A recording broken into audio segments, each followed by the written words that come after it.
Você já tentou alterar uma variável em JavaScript e recebeu aquela mensagem de erro e na hora você pensou, mas eu só mudei um número. O problema é que muita gente aprende letconst decorando regras. Um muda, o outro não. Isso parece simples, até o código começar a quebrar. Hoje você vai aprender como letconst realmente funcionam na prática e principalmente como usar cada um sem depender de decoração de regra. Mas antes de escrever qualquer linha de código, precisamos entender uma coisa. Quando criamos uma variável, o JavaScript reserva um espaço na memória para guardar um valor. E esse valor recebe um nome para que possamos utilizá-lo na execução do programa. Dependendo da situação, esse valor poderá ser alterado. Em outras situações, ele deverá permanecer exatamente igual do início ao fim. É aí que entra a letconst. Vamos direto ao código? Aqui no meu VS Code aberto, eu criei dois arquivos, um index.html e um main.js. No index, eu fiz referência do main.js através do source na tag script. Vamos então abrir o nosso main.js. Vamos fazer aqui uma declaração. Vou declarar um let e vou chamar de curso. Esse nome você pode dar o nome que você quiser a uma variável, mas é importante que você frise bem que ela representa.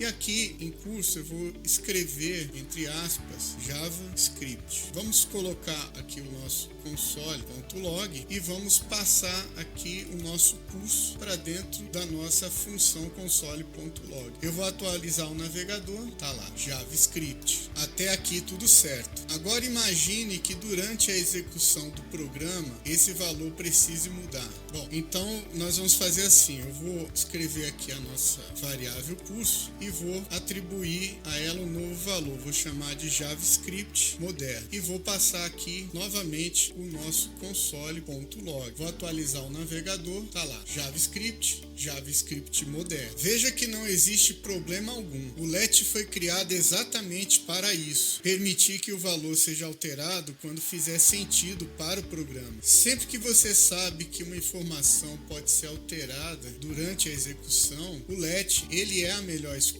Agora vamos criar uma constante. Eu vou digitar aqui a palavra const, vou chamar essa constante de idade e vou atribuir o valor de 48. Vamos passar a idade aqui no console.log. Feito isso, a gente vai salvar o arquivo e atualizar no navegador. Até aqui tudo bem. Mas agora vamos fazer uma alteração nessa constante para a gente testar o que acontece. Eu vou atribuir a ela o valor de 49 e vou atualizar o navegador. Note que o JavaScript interrompe imediatamente a execução do programa. E esse é um dos erros mais comuns de quem está começando, porque cria tudo com constantes e depois tenta alterar esse valor no tempo de execução. Mas aqui existe um detalhe que ninguém explica. Antes da explicação, se você está começando em JavaScript, considere se inscrever no canal. O meu objetivo aqui não é fazer você decorar códigos, é mostrar como o JavaScript funciona realmente. Toda semana estou trazendo projetos práticos exatamente para isso. Bora continuar? Constante não significa que a variável inteira é imutável. O que não pode mudar é a referência. Preste atenção nesse exemplo. Eu vou comentar essa parte do código que nós já sabemos que está apresentando o erro. Vou declarar uma nova constante chamada aluno. Essa constante eu vou atribuir um objeto. E dentro desse objeto, nós vamos digitar aqui uma propriedade nome, o nome de Rogério, tá lá. Agora, o que eu vou fazer? Eu vou pegar a constante aluno, vou invocar a propriedade nome e em tempo de execução, eu vou setar o nome para Maria, de Rogério para Maria. Vou pegar aqui o nosso console.log e vou passar aqui o nosso aluno.nome. Vou também colocar aqui, antes da alteração, para a gente entender como funciona. Vou atualizar o navegador, tá lá, Rogério e Maria. Perceba como isso funciona. Eu apenas alterei uma propriedade do objeto. Agora veja isso. Vamos pegar aqui aluno e vamos aqui embaixo colocar o nome Carlos. Eu vou atualizar então o nosso navegador. Agora sim erro, porque eu tentei trocar completamente a referência reservada na memória para aquela constante. Esse é um daqueles detalhes que costuma confundir muita gente. Então, qual usar? Na maioria dos projetos profissionais, a regra costuma ser simples. Comece utilizando const. Se durante o desenvolvimento você perceber que aquele valor precisa mudar, troque para let. Essa abordagem reduz alterações acidentais e deixa o código muito mais previsível. Agora que você entendeu como let e const funcionam de verdade, no próximo passo a gente vai dar um salto importante. Você vai entender como o JavaScript trabalha com tipos de dados. Te vejo no próximo vídeo.